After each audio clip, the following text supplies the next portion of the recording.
A lot of people are attracted to copywriting because the promises of quick, easy money. Oh, sit on your laptop by the beach, churn out a few paragraphs, and you're a millionaire next week. And of course, it doesn't work like that. Like I say, the bar for the copywriting world is very low. Anyone can jump on board. But I think the bar to make a lot of money is surprisingly high, probably higher than most people think. And so the bar is only getting higher. You need to be better. Why do you think that's the case? Why is it harder to make more money? Because you're going up against people like me, like you, like anyone who knows all this stuff and has learned it. And if you don't have that knowledge, you can't compete. It's value for value. The amount of money you earn is directly related to kind of the amount of value you can give. So the more value you can give, the more you get paid. But then the more you go down that route, the more you realise there's a lot of other stuff that you need to learn that clients are going to almost expect from you. And so that means I think you need to go beyond copy. You need to be looking at all the various aspects. You can't just write the copy. And the further you can go beyond it, the more value you can give to your clients, the more you earn. Yeah, this is a good point. What are your thoughts on going from just being a copywriter to actually starting to work on those more strategic parts of the business? The very first framework I like to use to get people thinking strategically is the 40-40-20 rule. The next kind of framework I like to use is, I like to think of copy as Lego. You can look at the techniques you learn as Lego blocks, and the frameworks and formulas you learn, they're like Lego instructions. You can take existing frameworks, modify them to better suit what you're selling and who you're selling to, and you can replace techniques, add them, take them away, just like you would with Lego. And with a little experience, you can start creating your own from scratch. We literally have only done 2 of the 3 strategies, and I feel like we should lock this recording and make it a $5,000 product, because there's so many secrets in here. Wait, cut this from the cord. Yeah, the stuff we've talked about today, I think every copywriter should be completely aware of. Like every copywriter, even if you haven't mastered or implemented any of these things, this stuff shouldn't sound like new information to you. If it does, then I think you need to have another look at, where you've been learning. All right, so Andrew, welcome back. So happy to have you here again. Man, thank you, Matthew. Glad to be back again. Yeah, you must be running out of good guests to get me back again. No, I don't think so. Andrew. I mean, you've done so many incredible things in the industry. You've been in the game for such a long time. And for anybody that doesn't know Andrew, Andrew's helped his clients make over $100 million from copy. And as you become a better copywriter, you're required to go beyond just the craft of just the words. And that's really what the conversation I wanted to talk to you about today is that, obviously after making $100 million for clients, you need to be a strategist. You need to know more than just the copy. You need to know the marketing. You need to understand how all the pieces fit together. And as the market constantly evolves and gets and changes, right? Because this world is not so regulated like a lawyer. You have the bar and everybody has to kind of pass the bar, and like doctors, there's a lot of regulation. Writing is it's very open. It's like wild, wild west. So every industry can pop off in completely different ways and use very different marketing tactics and strategies. And we have to, as copywriters, constantly be know what's working and also have the principles of strategy to apply them even in an industry where we haven't actually done any work before. So yeah, man, I'm really excited for this conversation and really looking forward to learning a lot from you. Oh, wow. Okay, good to hear. And yeah, like I say, the bar for the copywriting world is very low. Anyone can jump on board.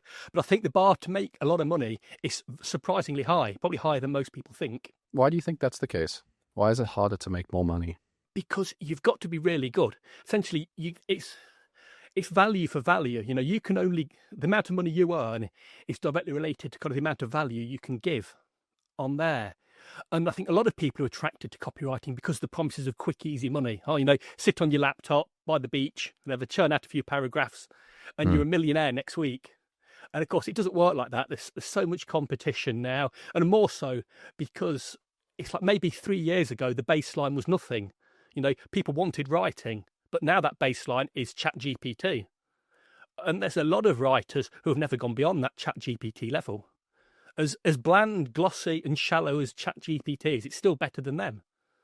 And that's, I know that's a harsh thing to say on there, but it's true. And so the bar is only getting higher. You need to be better than that now. And as I said, the value you get is related to the value you give. So the more value you can give, the more you get paid. And so that means I think you need to go beyond copy. And the further you can go beyond it, the more value you can give to your clients, the more you earn. And yeah, it's as simple as that, really. Yeah, I found that early in my career, I think a lot of people set the intention and they say, I want to go and become more than a copywriter, and they kind of force that position. Whereas in my experience, it was really just the market required it from me, and I just learned the skills necessary to solve the problems that my clients had. So for example, with email, I was writing daily email copy at the beginning of my career because that was really in demand back then. I mean, it's still somewhat in demand, a little different today, but they started to require me to solve problems that involved the autoresponders. So now I started to have to create custom buyer journeys that involves more strategy, right? And then also integrating, maybe not integrating, but like getting the emails to complement all of the other assets of the business that are promoted, like on social media and the ads and the emails. Can we get them all to have the same conversation? Now we're talking promotional calendars. Now you got to start thinking about those things. You got to start thinking like, how should we structure this promotion sequence we're doing next week? And then suddenly I got forced to do all these strategy-based projects or the thinking. I was more thinking about the copy and thinking about how it fits into the business. And at first I didn't really think of it as anything more than just copywriting, but I started to find like a lot of gurus and a lot of business coach people would start to bring this as if it's a separate like way to make money or something, as if it's not part of the skill of copywriting to be doing these things, when to me it just felt like the natural next step if you want to drive revenue for business. It's not really a new skill. It's just how the copy fits into the business. It's a necessary part of copywriting to actually see how that all fits together, right? And so, yeah, what are your thoughts on, well, I guess there's quite a few things I said there, but what are your thoughts on like bringing, going from just being a copywriter to actually like starting to work on those more strategic parts of the business? Like, what was your experience like and how you got to the point where you did that more? I think it's like what you said, it's also a natural evolution, because I got into copywriting, I think we discussed this on our last call, because I was obsessed with the long form adverts I read. I thought, these are fantastic. I want to write these. I want to write those long sales pages no one reads, as it were. And that's all I was focused on. And then especially when I heard, you can make 6-figure royalty checks with these, you can make a lot of money. And I thought, yeah, that's the way to go, definitely. But then the more you go down that route, the more you realize there's a lot of other stuff that you need to learn that clients are going to almost expect from you. The higher level you are, they expect you to know certain things on there. And if all you've done is focused on writing a sales letter, when they go like, oh, well, how can we increase the AOV or the LTV? And I'm like, what? Wait, hang on. Is this like heavy goods vehicles or something? What are you talking about? You can't approach them like that and be viewed as a professional. You need to understand that bigger picture. And I think it's always been part of the copywriting world on there, or rather the direct response world. And it seems like maybe the last few years, it has almost been chopped up. People have been isolating it, like I said, to make it different things. But it's been part of direct response forever. Yeah, and it's like you said, it's been chopped up a little bit. Is that there's a lot of people that are selling this as its own sort of business opportunity now too. There's small little corners of Facebook and YouTube as well. I mean, those are the places I spend quite a lot of time on social, and they're saying, oh yeah, you kind of abandon this copywriting thing. That's like old school. That's, copywriting is dead, or it's not relevant for businesses anymore. They need strategy. So we've got this joke within the dojo now where it's like, okay, you wrote the copy, but did you do the strategy? And we're like, in all caps, because it is this thing where a lot of business coaches or newer coaches are kind of popping up and trying to sell it as its own thing to, I don't know, differentiate or kind of create this comparison where people feel uncomfortable. Like, what are your thoughts on people selling this as a separate skill? I think it's like I said, people are just trying some way to differentiate what they do, whether they're calling it off for publishing, whether you're a full stack copywriter or whatever, the trendy term of the day is. But it's all the same. It's always been the same. It's all just direct response marketing. You can get a Dan Kennedy training from the 1980s and they'll be talking about everything these gurus claim is new on there. And in fact, what do you mean by that? What do you mean by that? What I mean by that is, if you get a Dan Kennedy training, anything from it, he'll be talking about how you need to know the bigger picture. You need to be looking at all the various aspects. You can't just write the copy on there. And yet, it's like you said, so many people are trying to sell that as something new now. Whereas, again, the reality is it's always been part of the industry. In fact, like I said, if you go back to the 1930s and the 1940s, you can see Hollywood movies were spoofing this model of getting experts in and writing the copy and marketing for them. And, 1934, the movie Search for Beauty, and in 1942, The Magnificent Dope. Their movie's laughing, spoofing the whole direct response world. And yet, according to some of these gurus, it's a brand new thing. And it's like, no, it was well known enough to be spoofed in the 1930s. It was around before your parents were born. It was around before your grandparents were born. It's, the classic saying, there's nothing new under the sun. So you never want to get hyped and excited, oh, this is the latest new thing. It's like, probably not. Okay, so some of the people that are selling this as a new business opportunity weren't even born yet when people previously were talking about it, and now it's apparently new. Yeah, I mean, I've been doing this for 16 years. It seems like some of them weren't born when I started doing this. It's interesting. Let alone when other people are on there. So yeah, but it's almost the nature of the business. There's always people looking for that thing, recycling it, and everything goes in cycles. So I'm not necessarily blaming them or saying all these people selling the offer publishing are terrible and conning people, because it's still valuable to know. It's still good. I'm sure their training's good quality, depending on who it is. Yeah, sure. And stuff. But yeah, the actual concepts have been around for decades. You don't want to get fooled into thinking it's something new. Yeah, I think that there's definitely ways that you can silo that skill and like profit just purely on, let's say, offer publishing or purely on, consulting on marketing strategy, but it is all just copywriting. And what's interesting, Andrew? I was chatting with a friend of mine. I think she's made like $20 million in the last, 5 years, mostly with social media, high ticket coaching. And I was talking to her about hiring a copywriter because she was talking about funnels with me. And she says she's never really hired a copywriter. And I was like, okay, so you were writing most of the copy yourself? And she says, yeah.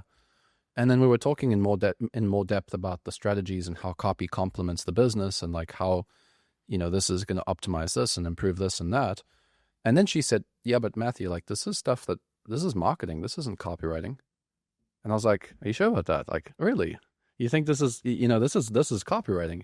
So it seems that there's a large amount of business owners, even very successful ones like my friend, and they don't see copywriters as the people who do this marketing. Like they just see that as marketing. Whereas I've always seen copywriting as, I use the word copywriting as the umbrella term for like everything we do. Whereas a lot of business owners, their umbrella term is more like marketing or like direct response marketing, which I think is probably a more accurate description for it. But, it is really what we do. Like direct response marketing and copywriting, I feel like together is the whole thing, right? So I know before the call we were talking a little bit about this, and you actually have some very, you put together some thoughts between over the years and like coaching people and stuff. Like, would you be open to sharing with us how to start approaching strategy and marketing? Yeah. You're right. I think we can be guilty of just using the term direct response to cover everything. And of course, that is a problem because our clients are our clients and we need to position ourselves correctly. We don't want to be seen as just the copywriter. I think we need to be seen as someone who can do everything for them. And I know some people take it to extremes and you see like silly terms in their bio and you don't have the slightest clue what they mean because they're trying to stand out. But yeah, it is good to position yourself more as a marketer, more as a consultant than just a copywriter on there.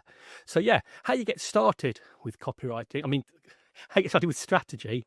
I've got to start with how I think of copy first, as I can run a bit of an extended metaphor for you. Now, I like to think of copy as Lego. And so when you buy a child their first Lego kit, it's usually a simple one with a few basic blocks, short, easy to follow instructions. And the same goes for copy. You learn a few broad techniques such as writing benefits. You get a simple framework to put them in order, like problem, agitate, solution thing. And then over time, the child will expand that Lego collection. They'll get more kits with more advanced blocks and more blocks, and the instructions will get longer and more complicated. And the same goes for copy. You'll learn more techniques, you'll learn more structures. And the child will start experimenting with the Lego. Now he understands the blocks, he's got a good idea of how they fit together, he can start customizing his existing models and, he even make ones from scratch. And again, same goes for copy. So you can look at the techniques you learn as Lego blocks and the frameworks and formulas you learn, they're like Lego instructions. You can take existing frameworks, modify them to better suit what you're selling and who you're selling to, and you can replace techniques, add them, take them away, just like you would with Lego. And with a little experience, you can start creating your own from scratch. So I think it's good to think of copy as a series of Lego blocks, and there's nothing to stop you playing with them. And you can apply this approach when you look at other people's copy. So you break their copy down into its blocks. You can see what blocks they've used and the structure they've put them in. And I bet you'll find plenty of ideas just using that concept where you can swipe them borrow them for your own work. So just like Lego boils down to here's the blocks, here's the instructions, copy boils down to here's your techniques and here's your structure. And I think when you start looking at copy through this frame, you'll find it much easier to think about. Now, it's not some abstract thing. It's just we've got blocks and we've got instructions. And you'll come up with your own templates. It'll be much better. And so when we think of Lego like this, now moving on to the strategy. Now, the strategy is it's the big picture. The easy way of thinking about strategy. It's taking a step back and seeing how all the individual elements fit together. So now we're no longer making those individual Lego kits. Now we're making a Lego scene, and we need to make sure that scene's coherent, that it makes sense. For example, if we build an airport first, and then I build a boat, there's a disconnect there. Yeah. It doesn't matter how good that airport is, it doesn't matter how good that boat is, it's not right on there. And the brain's going to think it's just not right. Whereas if you built an airport, and then you built a plane, even if those individual elements weren't as good, it suddenly looks right. It's bam, that's it. And then you can add little bits to it, like, here's the different terminals, here's the bus to get people to the plane, and all that. And then suddenly it starts to look good, even if those individual bits aren't as good as that boat was. It works now far better. And that's the same with strategy. Because whereas for Lego, it just looks wrong. If you get those bits poorly aligned in business, it's going to wreck your business. So your strategy is all about getting the elements to align and work together towards a specific goal. And like I said, in Lego, it might be a cityscape, it might be an airport, it might be a harbour. But in business, it might be more email subscribers, more buyers, getting more people onto your webinar, whatever. So that's how I like to start thinking about it on there. So I hope that analogy helps. Well, I like it because I don't think people know this about me, but I have a very, very large Lego collection. So. Oh yeah. Yeah. I have a large Lego collection, and I remember when I was a kid, my dad once he took me to the store. We were in Australia, I think, and he said to me, which Lego kit do you want? And I always remember being quite concerned which one, because there was two options. I was, do you want this one or do you want this one? And I was thinking about this. I was like, well, this one's a spacecraft. And that I can use for space stuff. I have some space stuff, but this one is, like from a movie. So I don't have much from that particular movie. So I don't know if I'm going to be able, I was kind of not sure which one I could use to complement the other stuff, because I took it quite seriously. And then when I started making decent money from copywriting the first few years, I bought a lot of Lego to deal with the fact that I had to choose in the past, and then now I can just buy any Lego, even though there's a whole bunch of boxes of it in the attic. I got more boxes of Lego I haven't opened than I have Lego that I've actually opened, because I haven't had the time to sit down and actually build it. But I've heard actually on an unrelated note, actually kind of goes up in value, which is kind of funny. So anyway, it's cool. It's an investment, right? It's called an investment. But whatever you got to tell yourself. I appreciate yeah, exactly, right? So I appreciate the analogy, because it really does make sense, and it really does fit into the work that we do, because Lego is, and Lego's a brilliant company for that reason too, right? Actually unrelated, their marketing strategy is actually really smart, because they've got these, you buy the small set. That's a nice entry point into that type of Lego theme. So you buy that little set. Oh, I like this little Star Wars kit. Now you got that one. And now I want to get the other Star Wars piece that complements that. Now you want to get that one.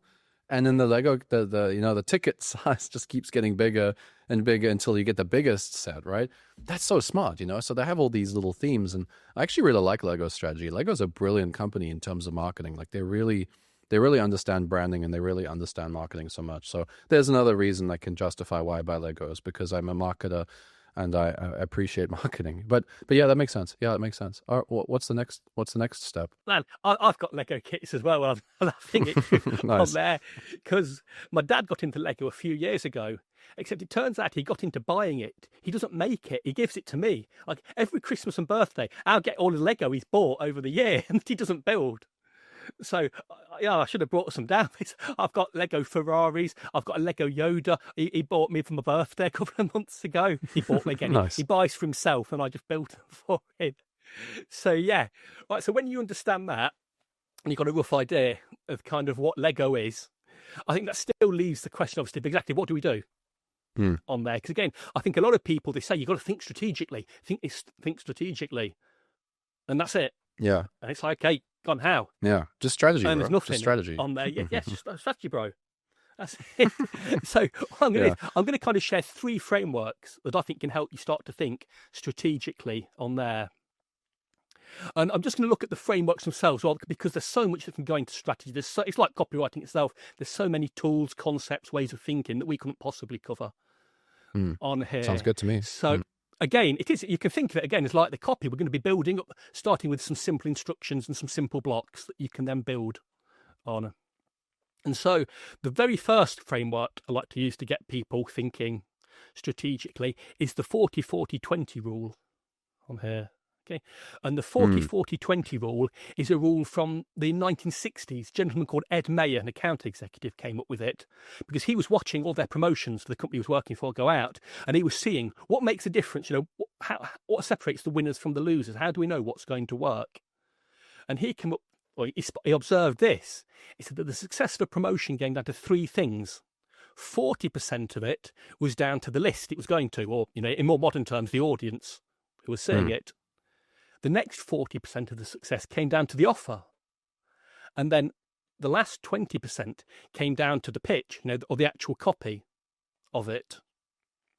And I think just understanding that, it should hopefully be setting light bulbs off in people's brains when you hear that. 40% audience, 40% offer, 20% the copy. And I think we can maybe update that a bit. I might go 50% now, the audience on there. Yeah. I would even go 40%. I might even push to say 40% the offer. Because I feel like a lot of copy these days isn't even strong enough, So you need the offer to be could well different. Be. Again, the exact percentages will vary probably depending on your market, who you're selling for, and everything. So you want to understand that it all comes down to those 3 elements. I mean, they are essentially the 3 elements you need to think about to sell anything. Who are you selling to? What are you selling them? And how are you selling it? And those are kind of the 3 big blocks for selling anything. And I think to dig a bit deeper into each of those, we'll go with the audience. You need to know, you've got 3 questions you really need to answer. Who are you selling to? Do they have money? Can they afford to buy what you're selling them? And thirdly, how will you reach them? Again, you need to be able to get in front of them. It's no good saying you're a ghostwriter for 9-figure executives if you haven't got a clue how to get in front of these people or for them to take you seriously. And then for the offer, you want to think about, what are you actually selling? What is it? And then do your audience want it? Such an obvious question, but so many people sell things they want to sell rather than what other people want to buy. And then lastly, you want to think about the question, why should they buy from you rather than anyone else? Because let's face it, when you're entering into a new market, there's seldom you're coming up with something brand new. There's always competition for you. So you need to know why should they buy from you? And lastly, the copy side of things, the pitch. Again, you want to think about how are you selling it? Is it going to be a long-form sales letter? Is it going to be a VSL, a webinar, a sales call? You sell something in the DMs even.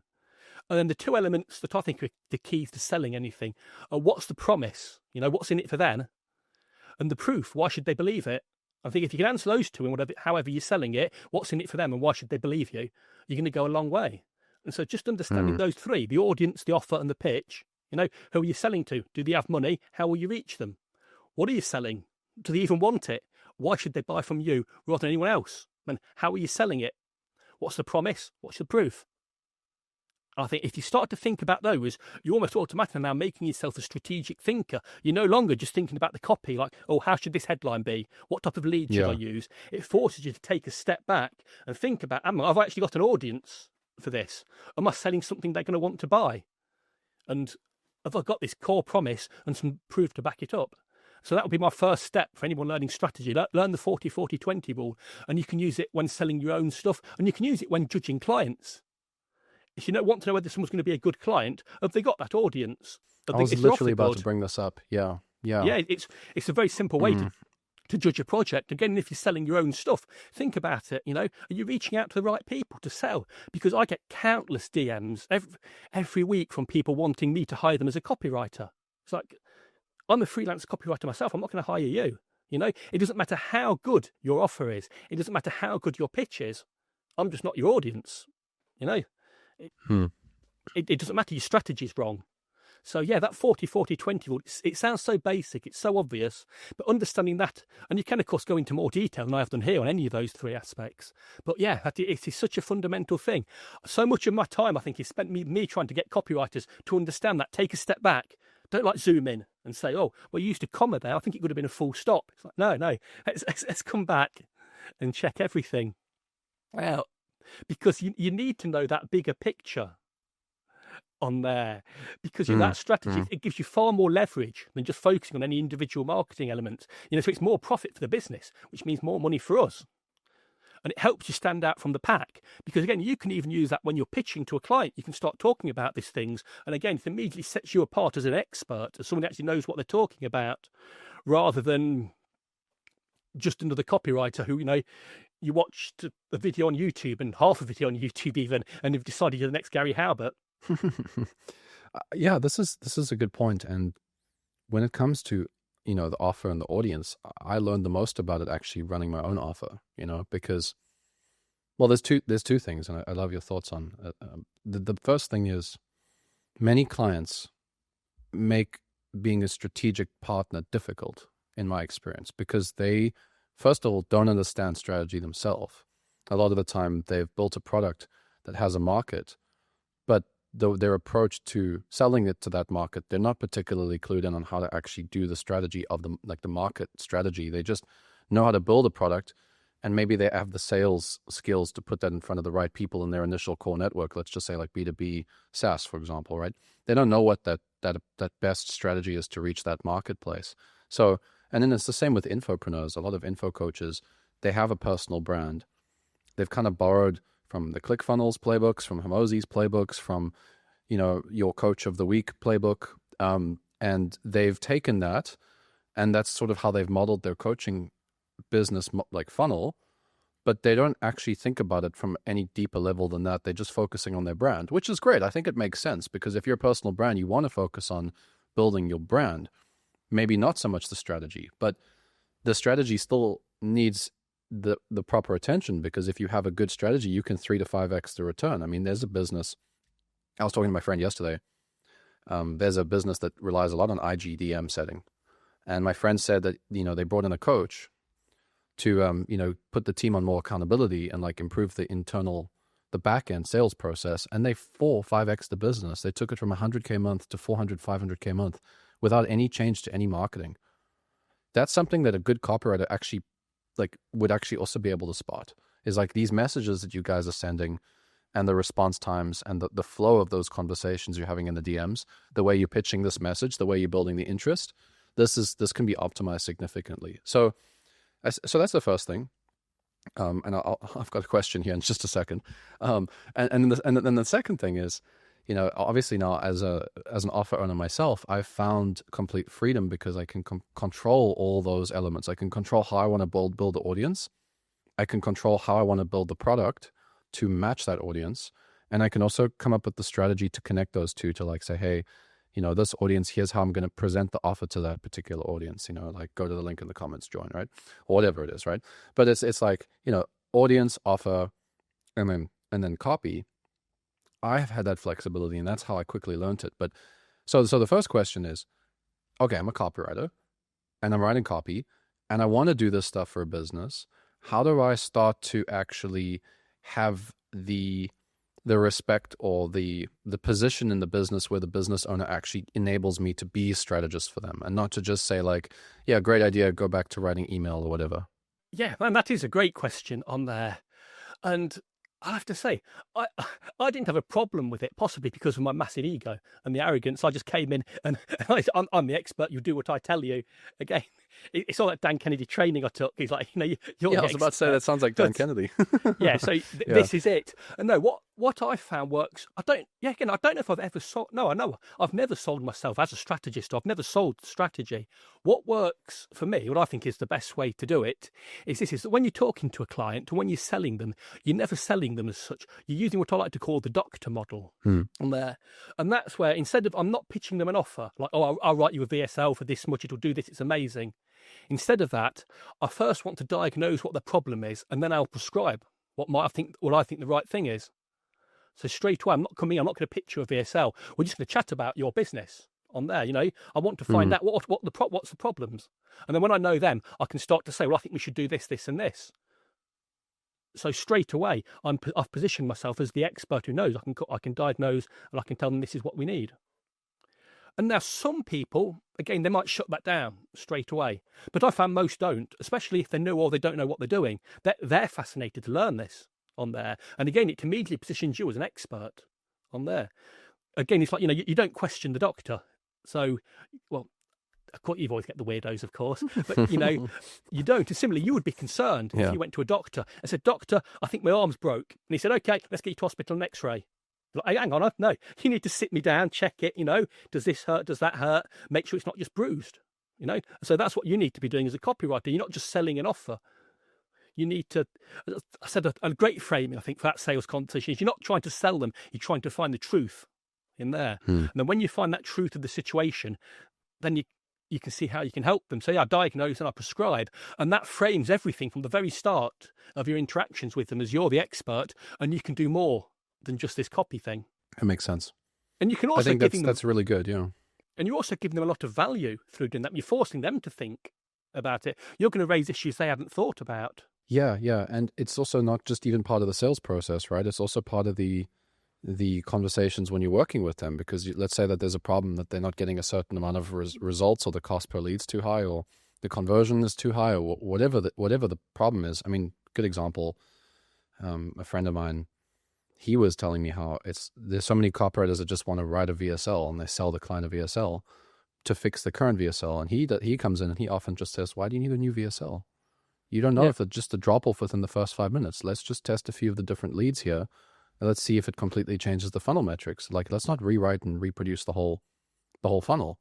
And sometimes that literally is all that the business needs. And, ironically, it's more value than rewriting an entire VSL, and you actually make more money not even doing a whole new VSL, because the business gets more value from it. So yeah, I think even in the conversations between you and your clients, having that doctor's frame constantly to try and diagnose where the issues are, and having it as a dialogue. I've often found just talking with a business owner, and I show them the problem, and I explain why I see it as a problem and where I think that the root causes of that problem. It's sometimes almost, you're almost kind of like leading them to tell you that this is the right strategy, because it's just the truth. Like you said, it's not like, it's hey, here's this challenge with the email list. We've sent 10 emails over the last 10 days. They're all very, very short emails. And we're finding that there's a drop-off rate in clicks. What do you think potentially is the reason? Is it possible that they're kind of getting tired of the same short messaging with the same, maybe we should tweak that? Yeah, I agree with you, Matthew. You don't even have to sell it at that point. That's it. You are the doctor, you're the consultant. You're offering them help. You're not necessarily selling them something. And yeah, like I said, often they don't need what they think they need. Last year, one of my most profitable projects, I think it was last year. Yeah, it was writing for one of the biggest health mailers on there. They'd had a piece written by one of the top health copywriters in the world, and they thought it could maybe do a little better. And so I had a look at it and I thought, I can't beat that. That's a superb, that's a superb piece of copy. The writer's on another level to me, but I can improve it on there. They've left all their proof down to the middle of the sales page. We can bung that up to the top and your conversions will go up. So we took it, we put the proof up into the lead and the headline, and conversions went up, and I stole the royalties off the copywriter for it. So that was very good. Great. For a very, very simple job. I didn't need to write, writing from scratch. I'm not sure I could do anything better. But yeah, coming in as a doctor and being able to point out that issue, I would say easy money, because it's never easy money, but it's easier money. Yeah, there's definitely less effort once you have the experience and the skill, because you can see those low-hanging fruits. The thing I think many copywriters maybe watching this will think is, okay, you knew that it was necessary to put the proof higher up. You knew, but I've been given so many structures and templates and VSL formulas or sales letter formulas, and I'm looking at all these formulas and I'm just following the formula. Like, I'm kind of nervous of putting ad budget, $100,000 of ad budget behind what my gut is telling me. How do you develop that? Is that just an experience thing, or is there a better way to build that like understanding of copy at that deeper level, you know, that you don't have to rely on that structure. You just know that the proof should be higher up, you know? Yeah, I'll have to. I'm always a bit cautious with my gut because, yeah, it can often lead me in interesting ways on there. So I tend to, again, it's understanding the fundamentals of the craft. It's just understanding your craft on there. It's the one thing I would tell people: just get good.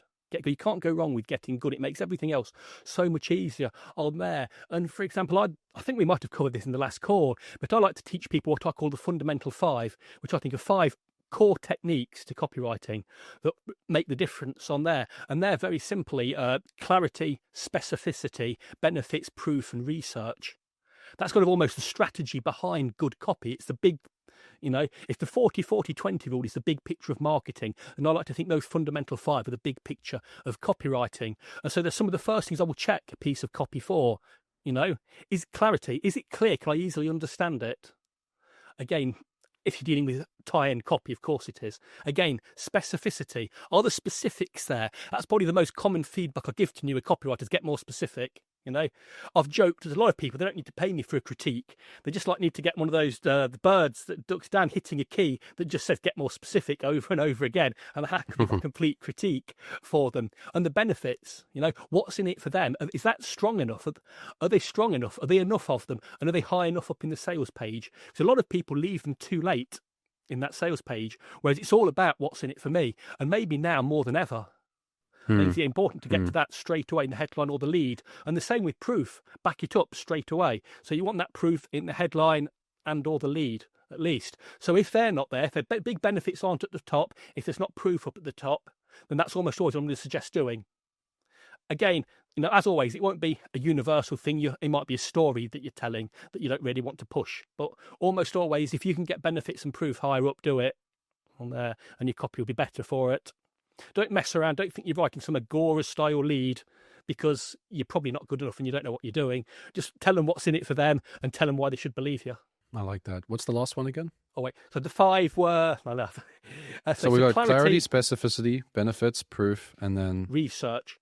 Because, again, so much copy I read, it's read like it's off the top of someone's head. You know, for example, you could say, sell this, Andrew, and I could give you a pitch just using a basic structure for it. You know, here's the benefits to this. Here's why it's so great. Here's why it's great now, you know, and that. But it's not going to really connect with the audience because I'm not really looked into what do they want, what don't they want, what language do they use, what possible objections do they have, what else is on the market like it that I need to deal with, you know, what trends are there in the market. So I need to research and understand, you know, what I'm selling, who I'm selling it to, who else is selling it, and all that before I can properly write effective copy.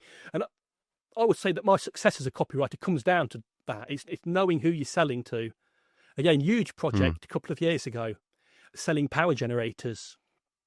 Made a very successful project for me. I went to 3 camping shows in the country just to get there with the audience, to listen to them. What are they saying? Who are they? What do they look like? Who are these people? Because I want to be able to pass myself off as both someone in the audience and as the expert selling it. I need to have that level of knowledge to do it. And again, nowadays you see so many people, you know, chat GPT, imagine you're this. What list the top 5 pain points for this? You know. Yeah, that's a good point. Yeah, it's interesting because like what you're saying, you know, these formulas, I mean, you've shared quite a few on the other call as well that we had. You know, you share these acronyms and these, you know, there's a few other ones I've seen over the years that I rely on a lot. It just seems that people don't use them. And I'm thinking about it myself too. Like I just don't use them sometimes too. It's like maybe because we're in this age of video content and templates and all these more complex tactical ways to produce copy, there isn't that moment where you sit with the checklist and you actually reference your stuff, you know, and I actually see all the best copywriters that I've had the, you know, opportunity to interview. They all bring me back to these checklists. You know, I know that, what's his name now? Clayton Makepeace has like a massive checklist for bullets, you know? So it's not just the tactic. It's not just the technique of writing the bullets. He has the checklist. After you finish writing the bullets, ask yourself this, is it unique? Is it, you know, specific? Does it, etc. And it's being able to sit there in 2025, I think maybe is a big reason why many copywriters struggle is like, how do you sit with a piece of copy on your screen and go through these Is it clear? Is it specific? Is there clear benefits? Is there proof? Have I done the research? And just sit with no external distractions, no music. Just sit there and actually think about it. Yeah, you've got to do that.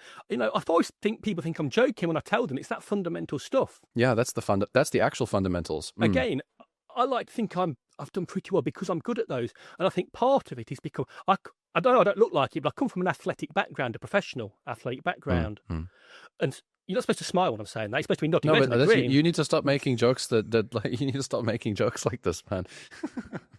I'm serious. Yeah.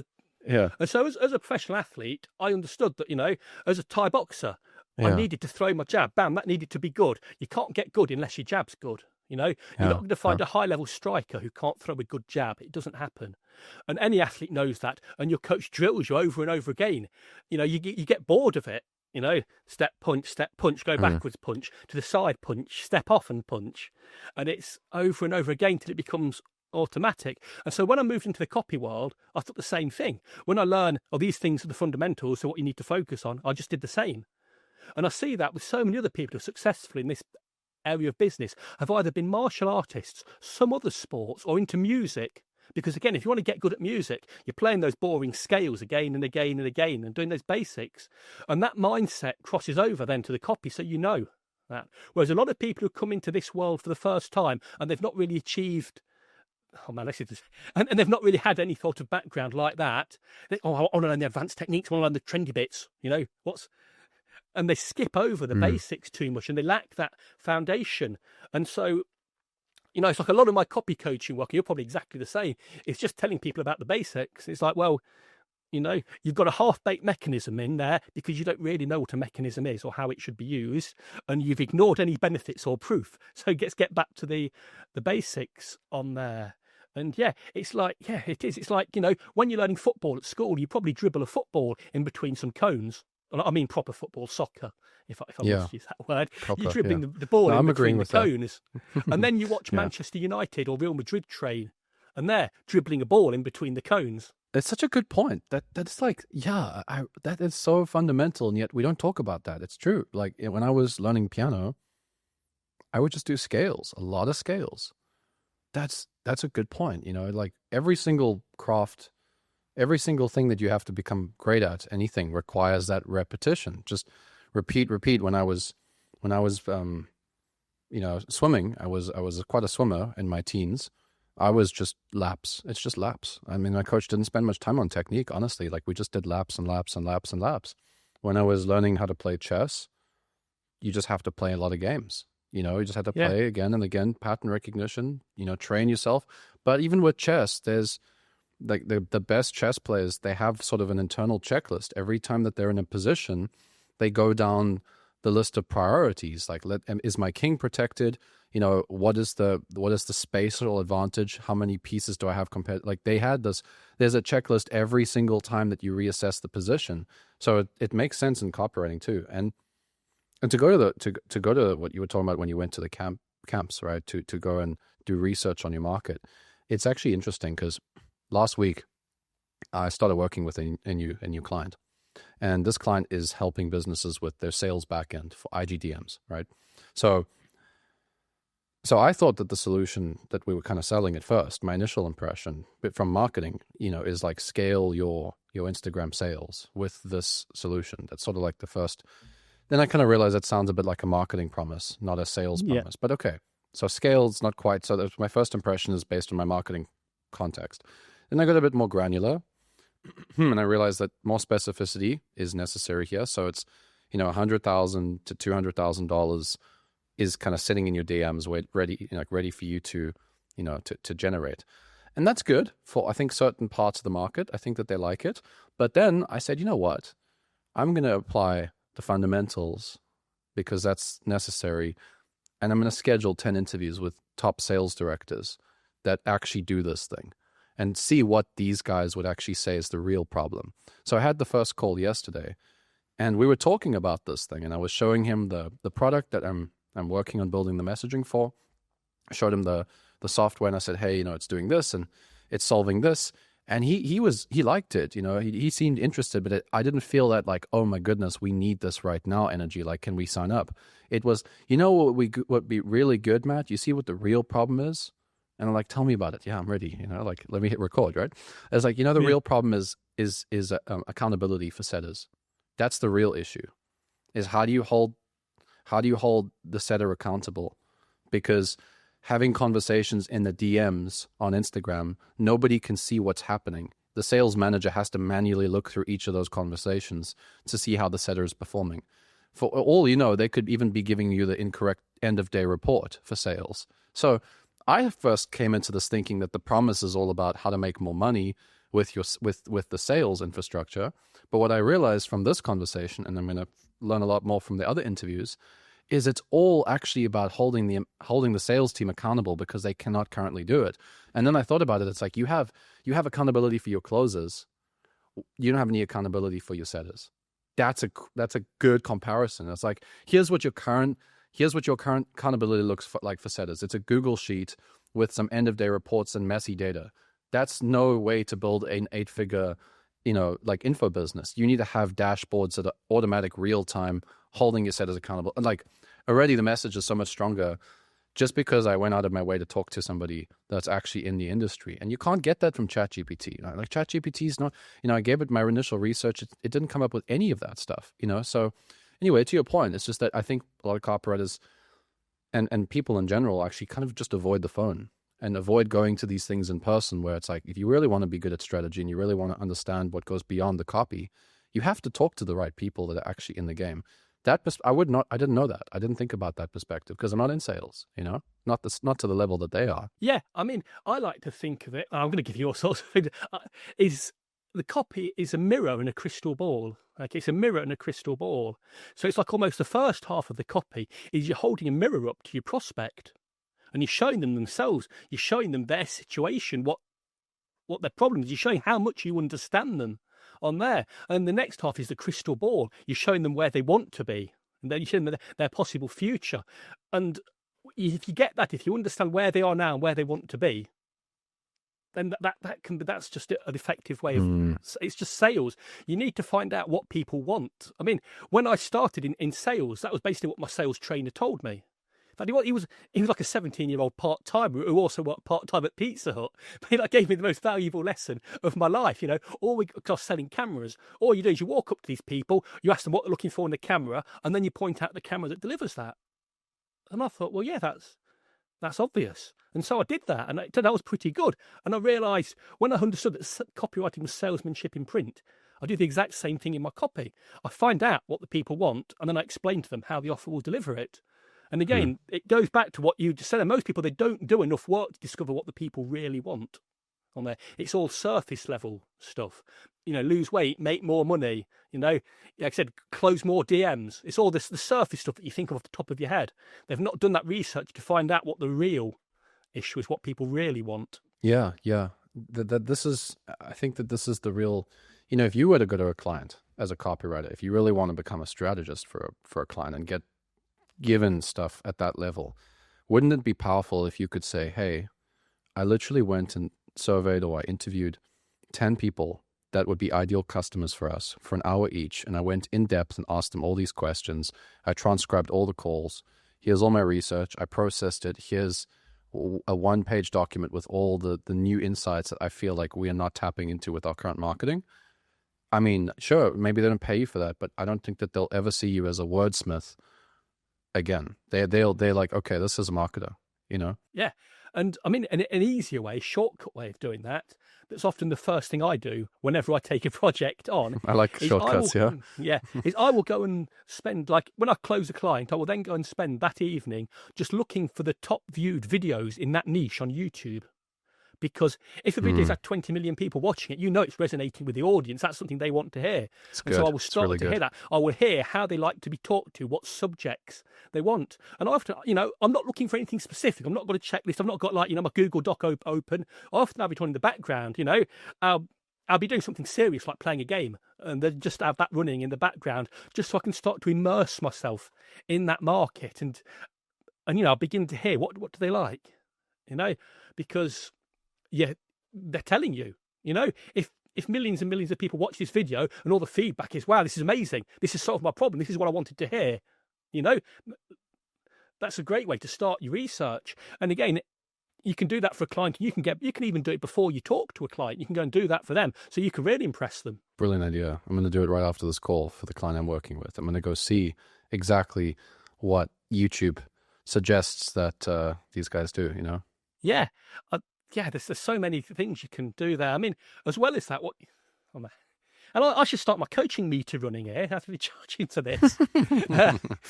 And what you can do is take advantage of Google itself as well, because if you go type a basic search term into Google, then partway down the results page, there's like a series of more questions, like people also ask this. And that's gold, no more. But what maybe you don't know is you can expand on that list and dig really deep into it. So actually, let me do that now so I can make sure I'm not talking nonsense, or just make sure it works. So yeah, you've got the people also ask section on there. So you can immediately find and it's normally 4 questions. But if I click one of them, it'll typically bring up another few questions.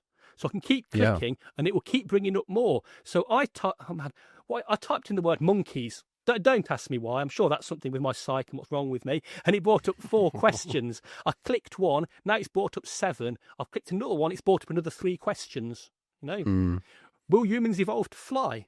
How will humans look like in the year 3000? How was the first human made? You know, how did humans survive, but not dinosaurs? Okay, so those are great ideas to dig deeper, because you know Google knows more about your market than you do.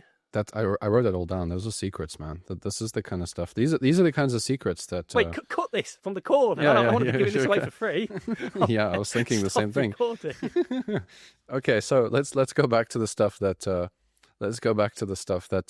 we can talk about. You know, so you mentioned strategy 1. Oh right? Yeah, we talked about 40-40-20. We went down a couple of rabbit holes on different topics there. What is the second aspect of this? What is the second strategy or second part of strategy? Cool. So so the 40-40, it's the first thing I would teach people to think strategically. It gets you very quickly looking at the big picture. And obviously within each of those 3, the audience, the offer and the pitch, you can dig into each of those with various things. Now, as a copywriter, I tend to focus more on the copy, obviously. And so to help with that, the next kind of framework I like to use is Jay Abraham's 3 Ways to Grow a Business.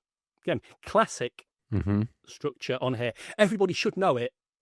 You know, if you're watching this and you don't know it, then I'm not going to take you seriously. If I can't say that, I just said that, can I? So, no. Yeah. No. You don't have to take me seriously. I'm a beginner. I really haven't been in the industry too long. Well, maybe I can guess what it is. But yeah, what are the 3? Okay. Well, first thing before this is, if you're in this, go and get Jay Abraham's Mr. X book. Okay. When you finish this interview, go and get Jay Abraham's Mr. X book and read it all from cover to cover. Yeah, it's old, it's there, but it will open your eyes. You know, he will give you multiple ways to create upsells, to create bonuses. He'll tell you all sorts of stuff that nobody else is talking about still. And you can, you know, Jay Abraham is a legend in the industry. Nobody reads this stuff. So, again, a lot of people, how do you know all this stuff, Andrew? I just read books. And then I do the stuff for clients. And people refuse to read now. So there's so much knowledge that's just getting lost because people, and then somebody will sell it to them. They'll sell them one little bit of this old knowledge of something new. Offer publishing now, dude. You're getting into offer publishing, bro. So Jay's 3 Ways to Grow a Business. Again, they're a great way to build on what we just talked about. And Jay's 3 Ways to Grow a Business are this. And you might know them when I say them now. You know, first way, you can get more buyers. Second way, you get them to spend more when they do buy. And the third way is you get them to buy more often. So, I like that one. That's a good one. So essentially, we're getting more buyers, getting more people through the door, getting them to spend more when they do buy, and we're getting them to buy more often. So your first one, it's sort of conversion rate, but it doesn't need to be because simply be increasing traffic. Your second one, getting them to spend more when they buy, that's what we call the AOV, or your average order value. Again, a very important metric, especially if you're running paid traffic on there, so you can recoup your costs on that. And getting them to buy more often is what we call LTV, typically the lifetime value on there. The higher the lifetime value, the better on there. Because you can argue a lot of marketing comes down to really just two metrics: how much it costs to get a customer and how much that customer's worth to you. Because That's fantastic. If you pay $100 to get a client, but over 3 years that client spends $1,000 with you, you'll buy those $100 clients. You can even think of it as buying the client. You'll buy them for $100 all day. You'll buy them for $200 or $300. And the higher you can get that lifetime value, the more they're worth to you, the more you can spend then on getting them, and the easier you can compete in the market. It's always like whoever can spend the most to get a customer wins. I worked for a prepper company, and one of their competitors came out with a great product. I think I can give specifics, sorry. And they looked at it, they thought, wow, that's absolutely fantastic. We need to do our own version of it. But they reached out to this company and said, can we partner up with you maybe with this? So we don't need to do it. And the other company shut them down. It wasn't a very nice exchange, apparently. And they said no. And so they looked, well, we think we can spend much more to acquire a customer than you, a lot more. And so they did. They got the product made, and suddenly this other company, the smaller one, can only afford $100, and then to invest to get a client, whereas my client could spend $500 to get the client. And suddenly this smaller company, they're irrelevant. Their ads have not gone now because they can just get outbid. More customers, more buyers. I saw a smart. Sorry, go ahead. Yeah. Oh, I was just going to go into more detail on all of the three. Oh, I was just going to add one to one of them there. So we just talked about more buyers, right? Being able to spend more to acquire the customer. I'm going to go to the last one real quick, which is getting them to pay more often. I saw a mastermind do this very, very well. So a lot of masterminds go on a year-to-year basis where you pay that subscription per year. But what many businesses have found is that the solution that people get by joining the mastermind usually happens within 3 to 6 months of joining. So you actually get the result within 6 months. And then that way, if they actually charge every 6 months the same price as if they charge every year, you actually can increase very, very quickly. So now suddenly that somebody pays, let's say, 10 grand per year. Now you say, well, you pay 10 grand and you sell the same initial outcome to them, right? The same initial outcome is still 10K. It's exactly the same offer. It's just that the time is only 6 months. That it actually almost, crazy enough, it actually makes them want it more because it's like, oh, I'm going to get the result in 6 months, not 12 months. So now suddenly somebody that spends $10,000 for an entire year, now they pay $10,000 for 6 months. They feel like they're going to get the result faster. And after those 6 months, if the mastermind is obviously as good as it promises it to be with fulfillment, you'll probably have a much higher renewal rate too. So you've increased the LTV there like very, very quickly without actually changing anything about the business, which is like, I thought about this and I just saw like, wow, this is a genius way to literally double the amount of money that you can make from a mastermind if, of course, people renew, right? But that's really smart, and so there's an example of getting them to buy more often, right? Yeah. I mean, and what you can do for things like masterminds, and again, I don't see done very often anymore, is after, say, 2 years, you can make it free for people. Because like I said, the chances are nobody's sticking around forever in a mastermind. So you can have, when you reach third, suddenly you can give them a name, like you're a founder member now, and it's free, and we'll give you a different title.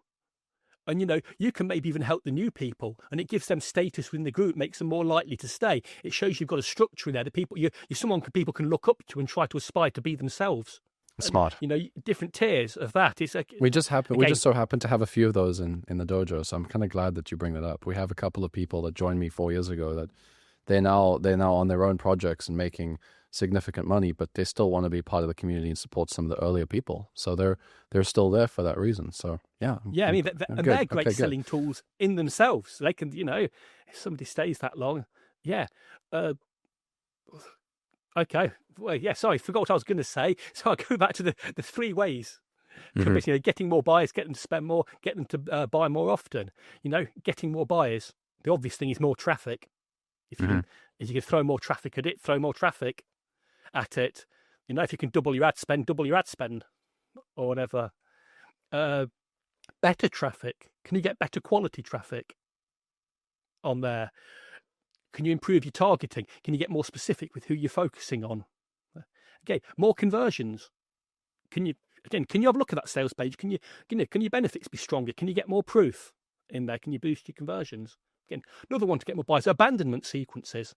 I mean, there's something almost every business should be using now, because it's as close as you can get to free money, really. You write 2 or 3 emails and, even if you only get 5 or 10% of sales back, that's stuff you wouldn't have done anyway. And you don't even have to be a great copywriter to do that. Most autoresponders, your ESPs or whatever, they'll give you templates that you can just use. I mean, I'm going to be what a nerd I am. I added some stuff to my PlayStation shopping cart. And I was, because it's the sale, and I was thinking, well, what do I want? They're calculating everything and the best deals. And then within a couple of hours, I got an email from them. Hey, Andrew, did you forget something? I'm like, wow, even Sony are using the abandonment sequences in there. And of course, another similar thing is retargeting ads.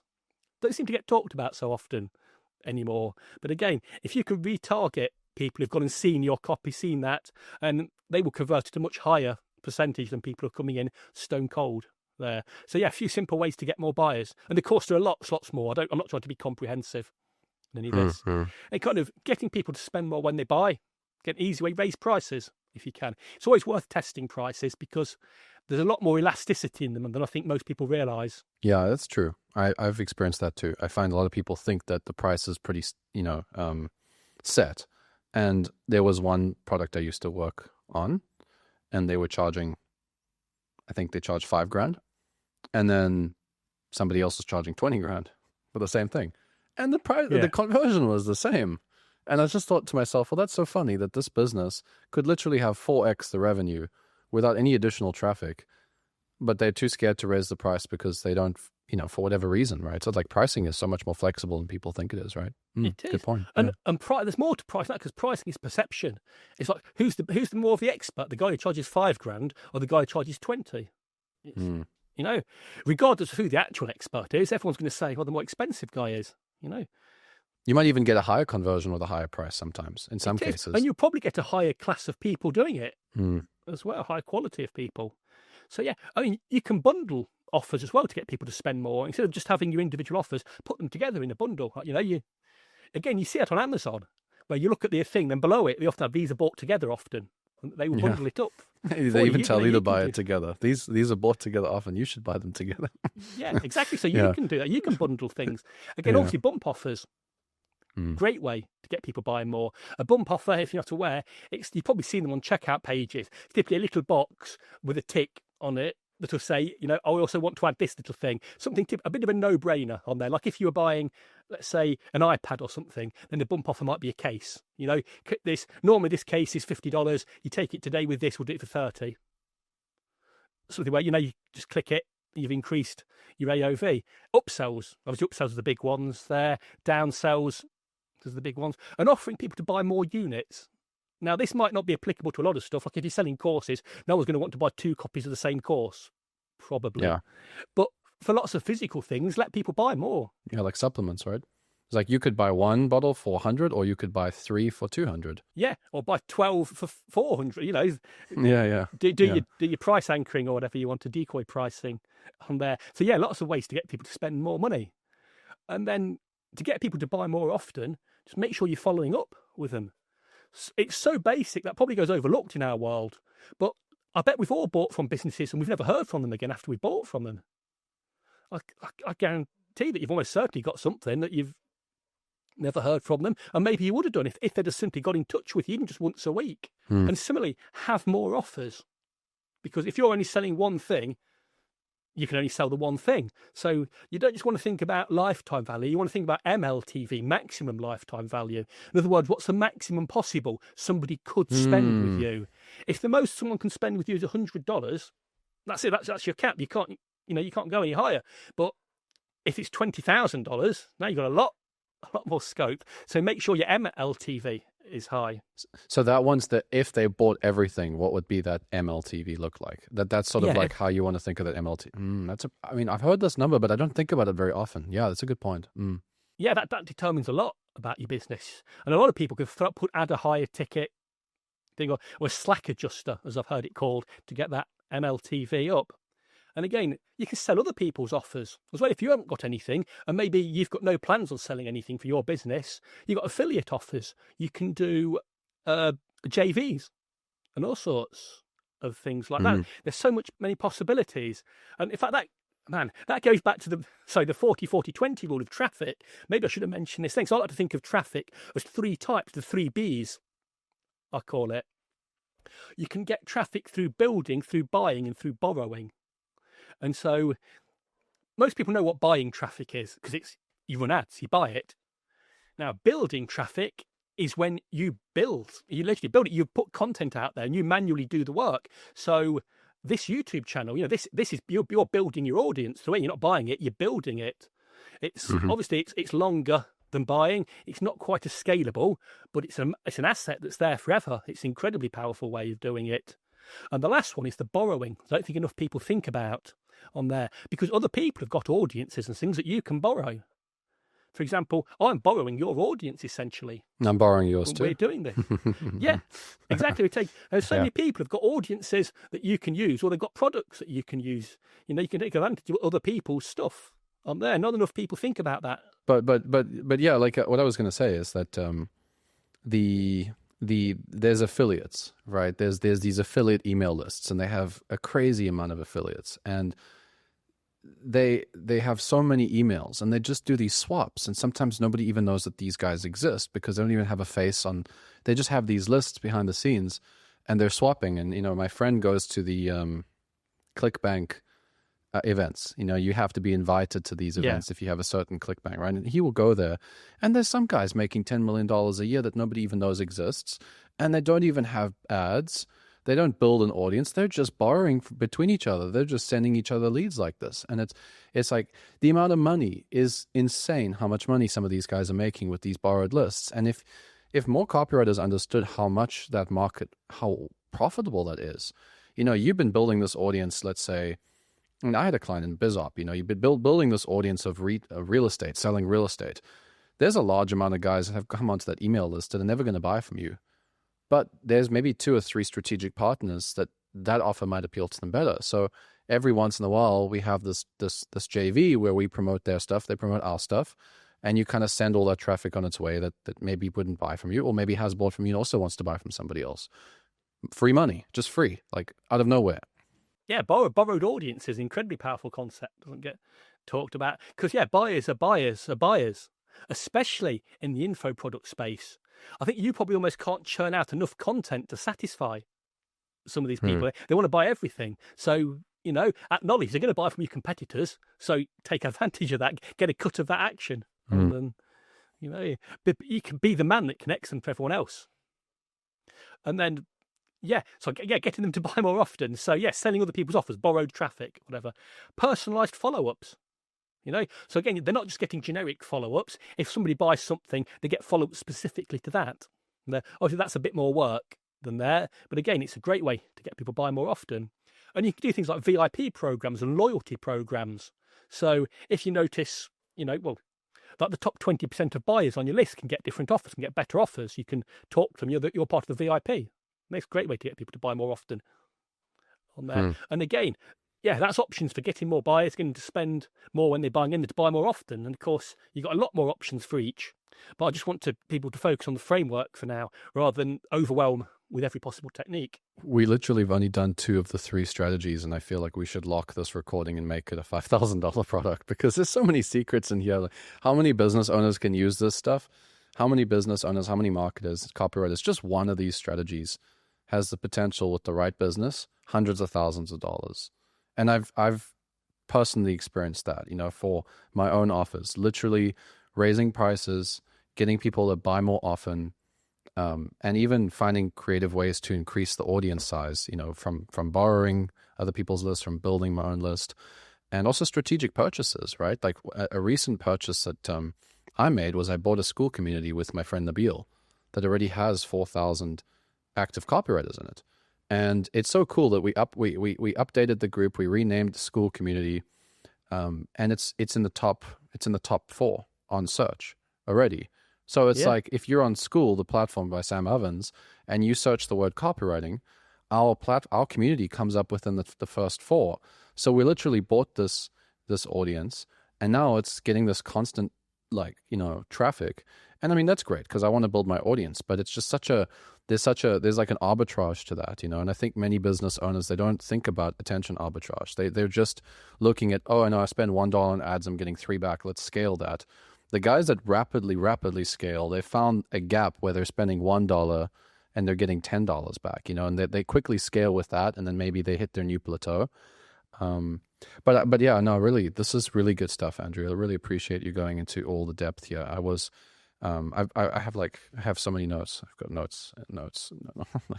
I have lots of notes here. So what's the third part of this? The third step, or the third step of strategy. I don't know. You said maybe we should lock this. Maybe I can tell you. I should keep it a secret. Come on. Yeah, please. Please. Okay. Now the third one, this is something I need to give a name to. I really do. I've called it real marketing strategy. I'm useless at naming things. I'm going to see someone else nick it now and just but steal it and rename it. So maybe marketing strategy simplified. And like the previous 2 frameworks are both incredibly powerful and incredibly useful. And if you never go beyond those, I think you can do incredibly well for yourself, whether you're in business as an offer owner or whether you're going to write for offer owners, because they can quickly and easily be used with any business. It's almost just a quick scan of what they do. Oh, you know, we can add this, this and this. Bam, make more money. But they are a little limited because they do only focus on specific elements. So we really need a framework that looks at everything. We need kind of real strategy, as I called it. And real strategy is just 3 simple questions, or seemingly simple questions, at least. And this is a strategy that will work for anything, not just marketing. And it says, it's where are you, where do you want to be, and how will you get there? And that's all strategy is.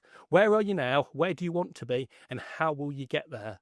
Now, those seem simple, but they go quite deep and wide, and there's a lot to think about with these. So let me explain a little about them. So knowing where you are, you know, now you need to know the starting point. For example, let's say you want to go to London for the day.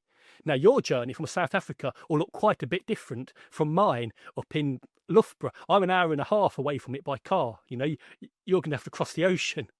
So you need to know where you are. And in business, that's typically getting an overview of the business, how it's structured and how it's doing. And it's surprising just how few business owners know this, because they're in the business every day working on it. They never get the chance to step back and actually look at everything.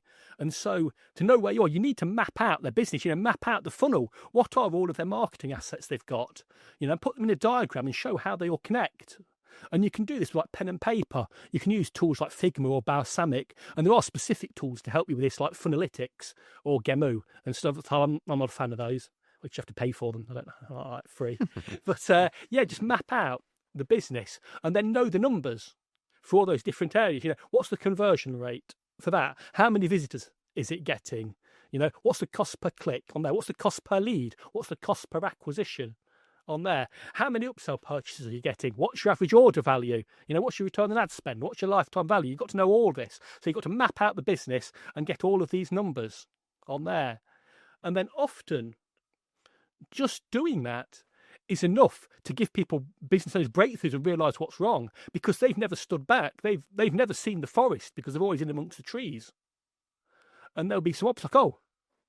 This sells really well, and we've not done anything with it. With no upsell sequence on there. This isn't connected to this. So just showing people just giving them that clarity is incredibly powerful on there. And it's as easy to do as just mapping it out. Now, if it's a huge business, you might just map out specific products or product ranges or things. You might be able to do the full thing. But that's all you do. The first step, find out where they are on there. And like I said, a lot of the time, that by itself is valuable. Next step, know where they want to be. So now we know the starting point. We've got to know the destination. So we've got 3 things to think about here. We want to know, what are they trying to grow? What are they trying to improve? How much do they want it to improve by? And when do they want it to improve by? So we don't want anything vague here. Like, I just want more sales. That's not really any useful, So you want to kind of think of it as this. You want to increase whatever it is you want to look at from where it is now to where you want it to be by this date. Okay, so looking at those in there, typically what you want to grow is, you usually break it down into kind of one of 3 areas. It's typically your brand, the units, or the revenue. And the brand refers to things like what's the impressions, direct traffic, the audience size, all that. Maybe that's something you want to focus on. Now, your next thing is your units. Maybe you want to focus on those. And that's things like your number of leads, number of customers, number of sales, number of trials, anything like that's a number. And the last one is revenue, which is exactly, it's the money. Maybe it's your sales, your AOV, your LTV. And what you're trying to grow will almost always fall into one of those three categories. And to kind of pick what you want to grow, you're thinking about things like what aligns with the business's goals. What will make the biggest difference to the business? What are the biggest bottlenecks on there? And then how much you want it to grow by. Now, this can be a little woolly, especially if you're just starting out, because you can use benchmarks in the business. If they've already done projects and stuff, you can maybe see how much they expect things to grow by. Or you can use industry benchmarks if they're available. You can use your own experience from similar projects. For example, maybe adding upsells will give you a 20% increase, almost certainly. Or you can just take a guess if you have to. And if you're not sure, if you really don't know that, just go for a 20% increase and whatever. And of course, remember, nothing's fixed. You can tweak it as you go. And again, you always want to feel a little uncomfortable. You don't want to think, I can hit this goal easily. It's not much use. You want to think you've got like a 70 or 80% chance of hitting it on there. And so that's what you want to grow. That's how much you want it to grow by. That's when do you want it to grow by. Now, I think maybe a year is too long. Like a week's probably too short. I think 90 days is usually a pretty good target for there. So let's say you're looking to get people to buy into your community. It might be, I want to increase the number of sign-ups from 5 a month to 10 a month by the 16th of January. 2026. And now you see I've got a very solid statement in there. I know what I want to increase, how much by, and for when. Okay, so now I know where I am, I know where I want to get to. And now you can say it's the hard bit, knowing how you get there. But I think often just being clear on where you are and where you want to be, you see the cogs going off in your brain. Maybe even a business owner or a client will immediately click and think, I need to do more of this. It's obvious. I'd almost flip it now that I think about what you're saying, because it's like I do the starting point analysis here. That's strategy one for me. It's like, let's get the starting point analysis, identify where you are, identify where you want to go. Then we do a resource, let's do a reconciliation, like of everything that's available to you. Like, what lists do you have? What audience do you have? Which connections do you have? What team do you have? Like, let's do a full like compile everything you've got. And then of course you compile like your audience and your offer, and then your copy, and then it kind of blends into now, okay, we got the audience, now we got the copy, and we got the offer. How can we use that? Now we know how we can use that, and how can we do what the second strategy that we originally talked about, which is the 3 ways of growing a business with, from Jay's book, right? So yeah, this is so holistic. It's like covers everything.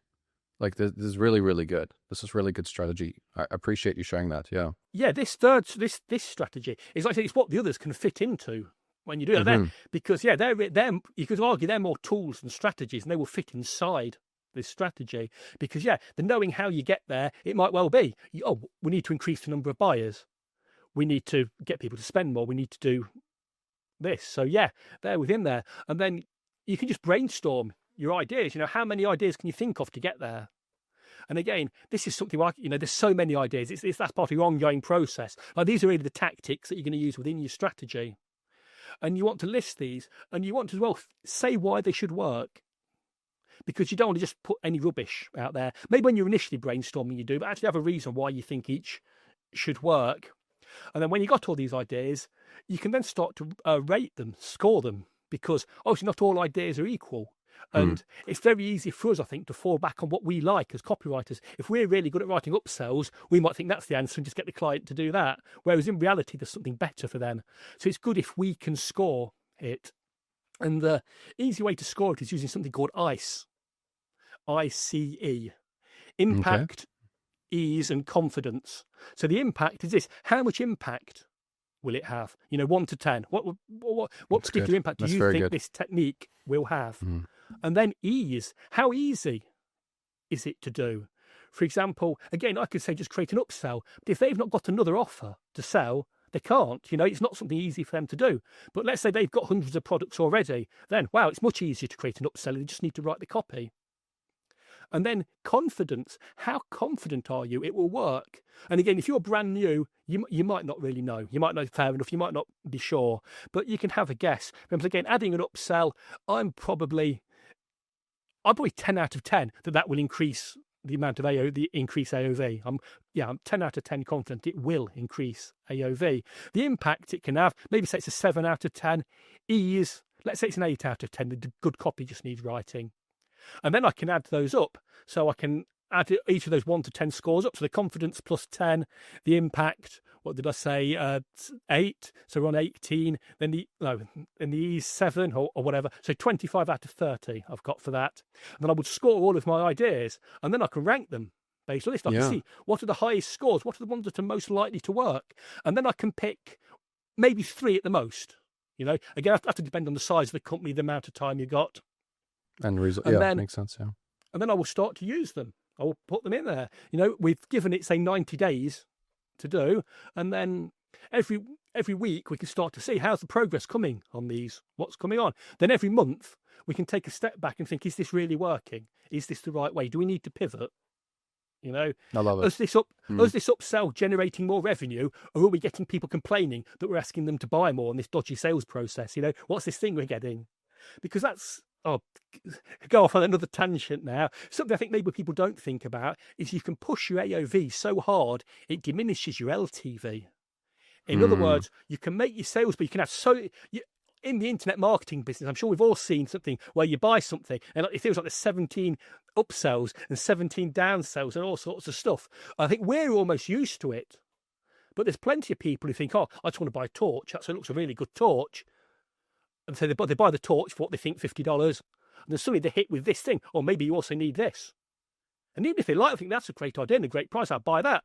Then they hit with something else and something else. Then it's going to be part of our survivalist community. Only this much if you buy now, $97 for a year instead of a month. If you buy now, we've all had those. And so they think, that sounds good.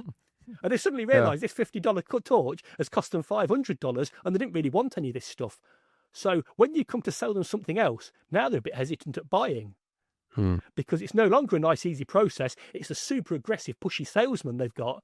They know that when they click that, that can opener looks pretty good. They're going to end up going from a can opener to a 4-week survivalist backpacking trip in the jungle of Borneo or something. And they're thinking, So if you don't want to pump your AOV too high on there, you can damage the longer term prospects of the business. Again, of course, that depends on the offer, what you're selling. If it's a one-off, maybe fair enough. But if it's not, if you're looking to get repeat buyers every year for years, then maybe be less aggressive. It's fantastic. It's seriously good. Yeah. Yeah. And that kind of goes back to what we said earlier, where you're really looking at the lifetime value versus how much it costs to get a customer. If you're paying $100 to get a customer and their lifetime value is $1,000, do you really need an extra 10 or 20 on that $1,000?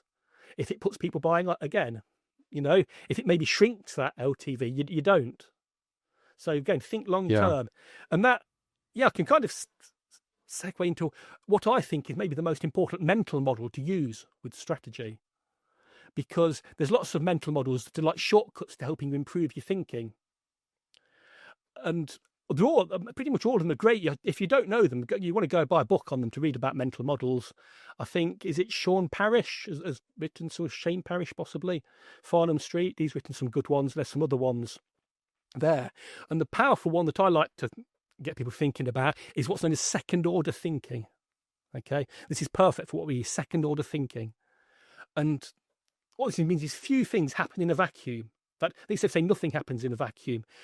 One thing leads to another, which leads to another, which leads to another, and so on. And all too often we focus on that first thing and we don't pay any attention to what happens down the line. For example, you see a donut, you think that looks nice, I'm going to eat that. Eat it, that's nice. And that's it. But what's happened there? Maybe we're going to feel sluggish later on where the sugar's going to affect us. We're going to put weight on if we keep doing that. It's not a great thing to do. And that's the same in marketing. For example, let's say we're looking for opt-ins on there. We've got one squeeze page converts at 70%. One converts at 20%. Now, which one's the winner? There's no competition. The 70% one's the winner. Yeah. You're getting a lot more people. But what if none of those 70% go on to buy at all from you? What if you put out something so amazing to get these people on your list that they're just freebie seekers, they've got no interest in that? And then what happens if 20% of the 20% go on to buy? So you can't just look at any specific element. You need to think second order thinking. What happens next? What happens next? What happens next? On there. Yeah, again, this is going back to kind of putting prices up, we've talked about, often if people pay more, you'll find they'll be willing to pay more in the future as well, again. And you'll often find if people take your first upsell, even if they don't buy anything else, they'll be much more valuable buyers down the line as well. So, so even if you have to scrap your second upsell, even if you have to scrap your bump offer to get more people buying your first upsell, that's better. It will work out for you better in the long run. So always think about that second order thinking. Few things happen in a vacuum. And of course, you can also flip this round.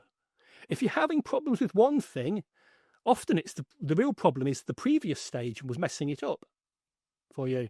And that works on both a macro level for the big picture, like the strategy, and also the smaller level with your copywriting. If you're struggling to write your sales page, there's a reasonable chance it's because you haven't done enough research on there. And again, if you're struggling with editing, it sounds like it's because the writing sucks on there. And so, so second order thinking. Pay attention to what happens before and after.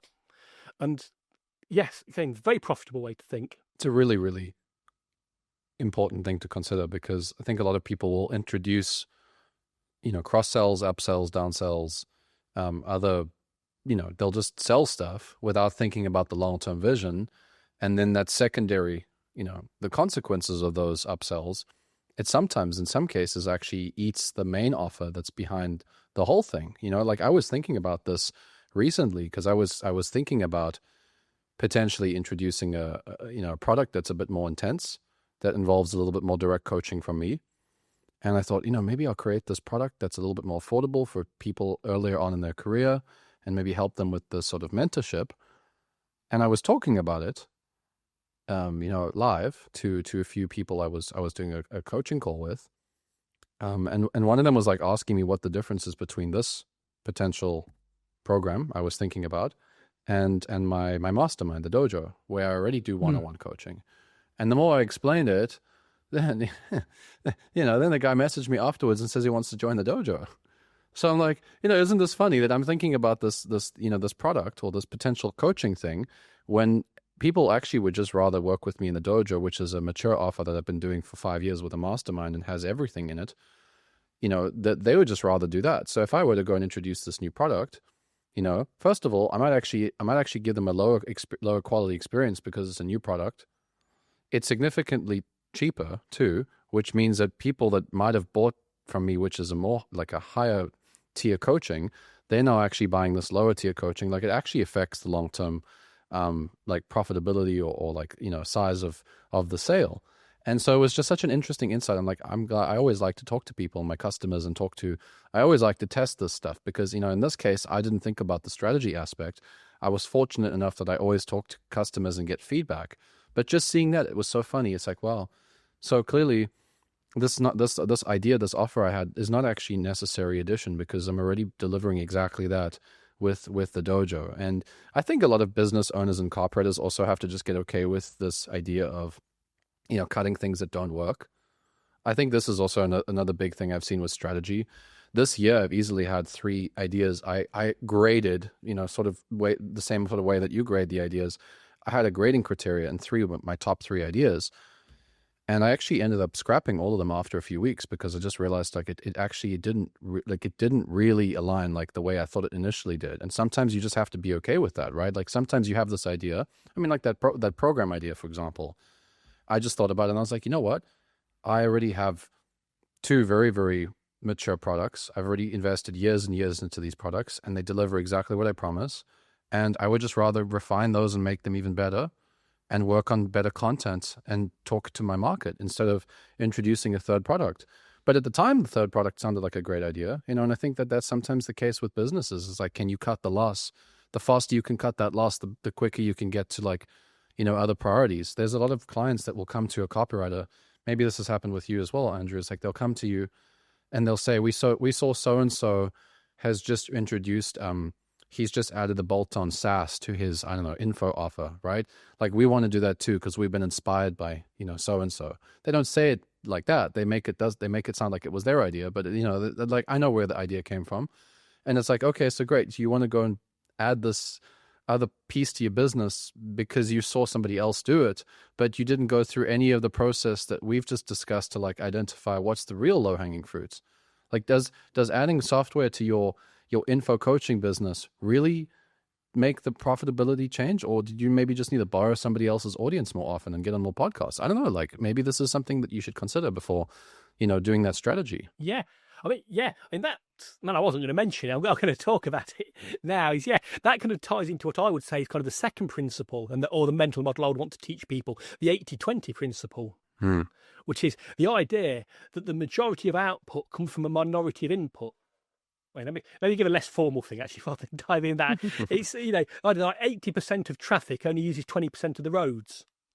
That type of thing. You discover like 80% of your sales only come from 20% of your products, or that. And it works negatively as well. Like 80% of your problems with customers will only come from 20% of people, and stuff like that. Because not every offer, ad, sales page, traffic source is equal on there. And there's really no such thing as average. It's like this thing, it's like 50%, there's an average line. It's not. You've typically got the top performers and your disasters down here. And you need to understand that 80-20 rule to know that you need to double down on your top performers and similarly cull the worst performers, cut them.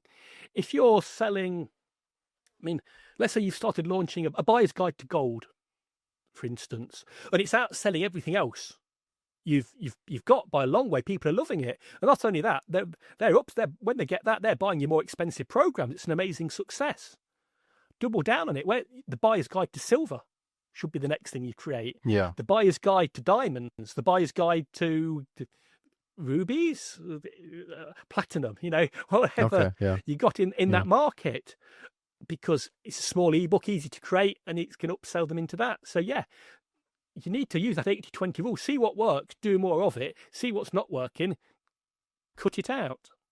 And again, a very powerful principle. Perry Marshall wrote a complete book on the 80-20 principle that people need to read. If you're watching this, once you've read Jay Abraham's Mr. X book, go and get Perry Marshall's 80-20 marketing and sales book and read that. It will be eye-opening just what you can do with this 80-20 rule on there if you're not aware of the power of it on there.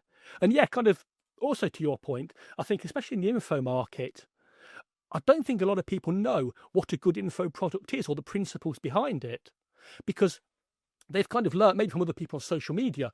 Oh, bro, if you know something, just throw it in a PDF, sell it for $7, bro. Put it on Gumroad, bro. Now it's not Gumroad. Get a school group, bro. $9 a month. Just throw some stuff in there, and they don't really understand the principles behind it. Bro, yeah, and they don't. Again, it's like strategy. It's like copy. There are fundamental principles behind creating an info product. I think often even the people teaching you how to create these info products don't know them, because it's knowledge that's been around for decades. Like we discussed at the start of the call, this model's been around for years, generations. So of course we know exactly what makes a good info product. But I guarantee you can talk to info product sellers. Most of them won't know. Now the very biggest names they'll know, but most people won't. It's like you said you were thinking of creating a slightly lower ticket offer, maybe something more accessible. So again, what you need to be doing for that is it doesn't need to be replacing it. You need to think of it as it needs to attract and train your customers. That's the purpose of kind of that ticket. It's attracting and training your customers so they go on and buy your higher ticket thing. It's not replacing it. It's not competing with it. It's training your customers to buy. That's kind of a core principle of a good info product. And again, it's something that just seems to have been forgotten, a bit of lost knowledge on there. And I'm not going to go off on that, or we'll have another call's worth of material when you're ranting about info products. But that's the secret. That's the secret, folks. You're just one course away. Yeah, it is. I mean, it's kind of, again, not related to that. I think it's also related, again, going back to what we talked about. I know all this as a copywriter. It's what gets me paid. I can be an expert because I don't like to say this. I am an expert. Sorry, I'm not really, but compared to many people, I am. I know all this stuff, and it makes it so much easier to get paid a lot of money. because, I can not just look at the strategy, not just look at the copy. I can dive into the info product and tell them what's wrong with it, or tell them what they need to do to make it better. I've always competed on that knowledge, and I know people are saying with AI, maybe it's not something you can compete on. Maybe not in a few years, but at the moment, I'm quite happy I can compete on knowledge and blow 99% of copywriters out of the water, Yeah.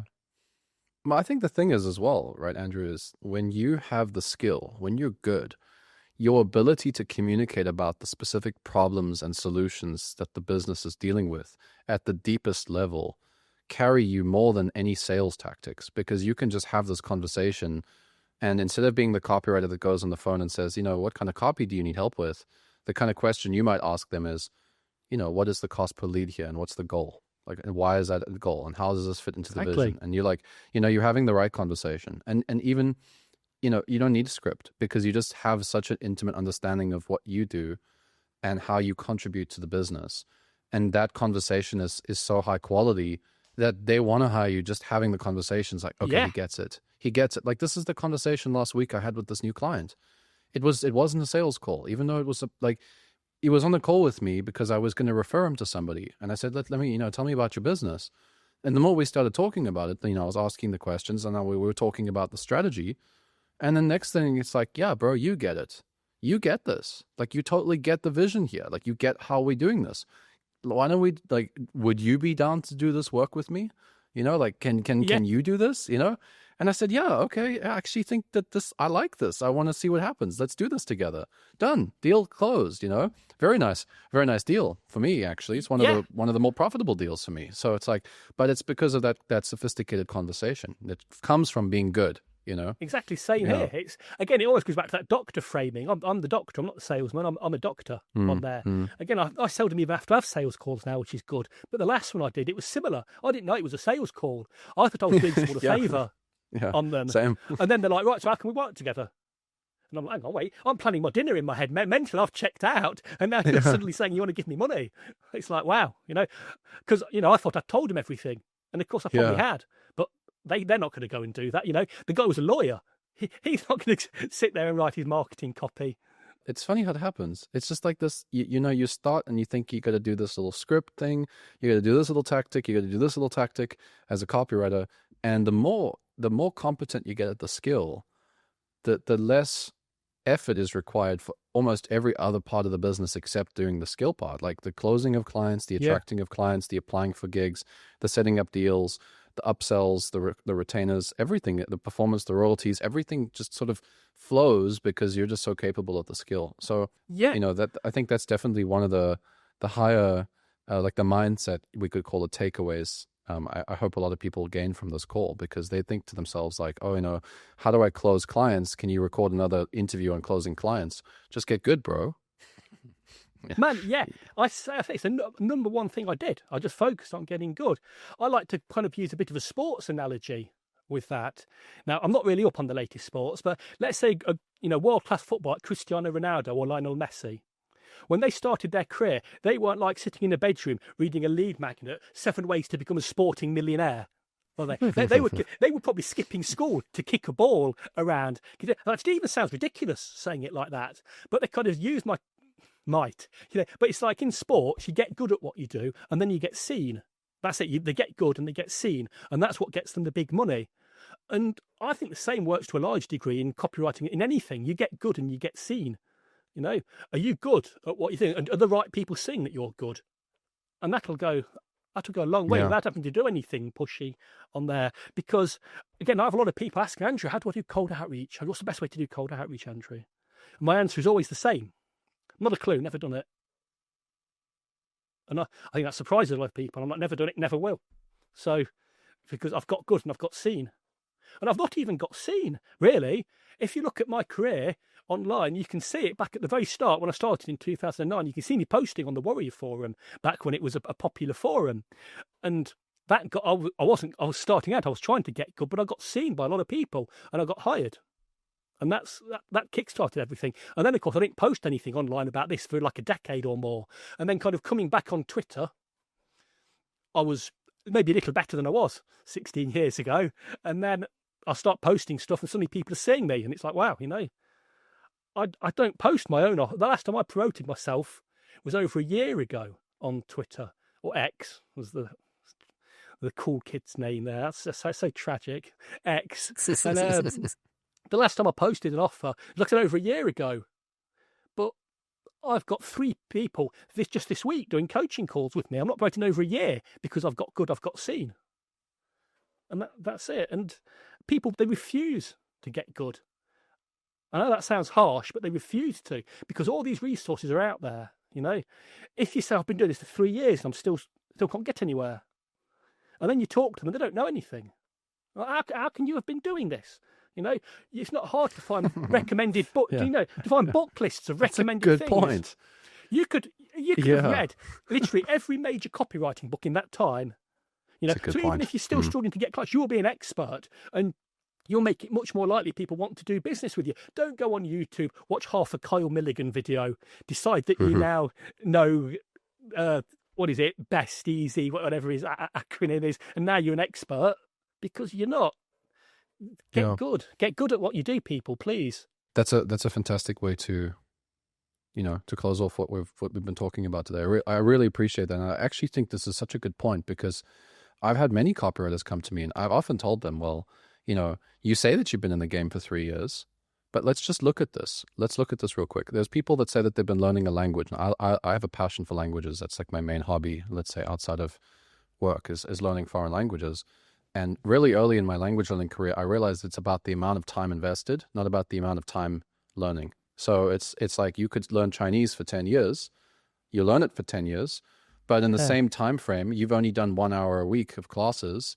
Somebody that's been learning for 6 months every day, all day, actually can make faster progress than you've spent an entire 10 years on. So a lot of language learners, they sit there and they're upset. They're like, I've been learning Chinese for 10 years and I don't understand why I don't speak it. Bro, you've had like 2 calls a month for 10 years, and those calls weren't even with native speakers. It was just studying the textbook.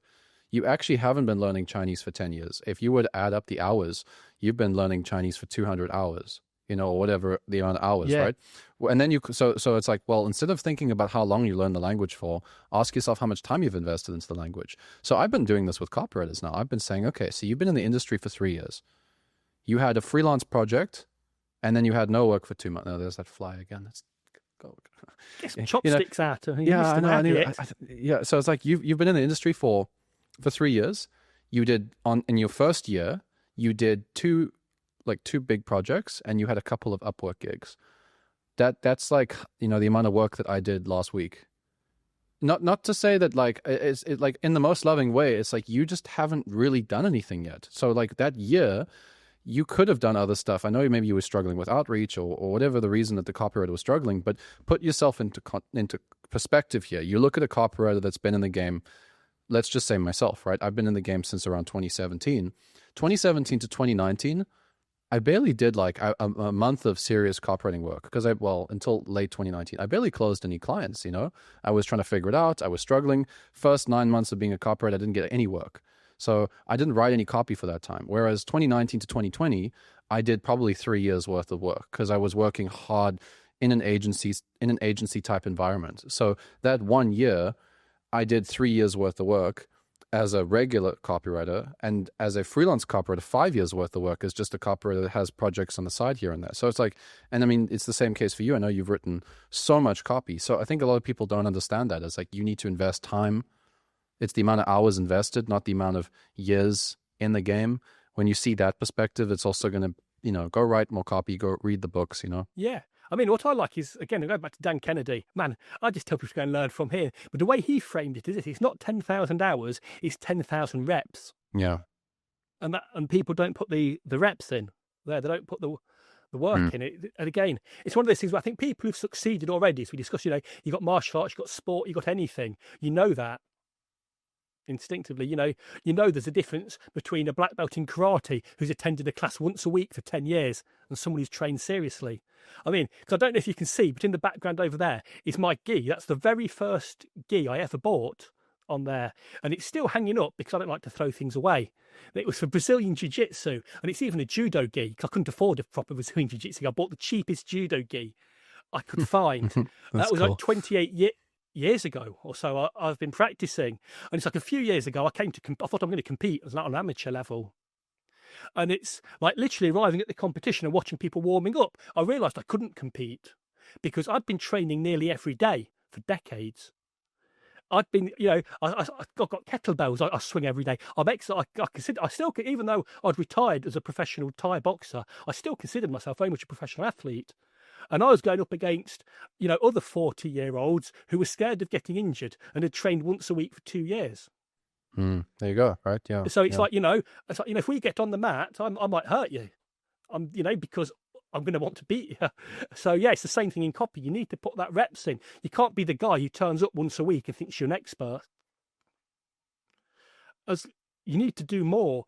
It's again, whenever I list books, sorry if I'm dragging this on too much. Whenever I'll go on Twitter and list books, one of the top questions I get is, for a recommended book list, if I could just read one of these, which one would it be? And now I'll often be nice and answer them. But the real Andrew is thinking this, don't bother. You're wasting your time. Go all in or don't bother.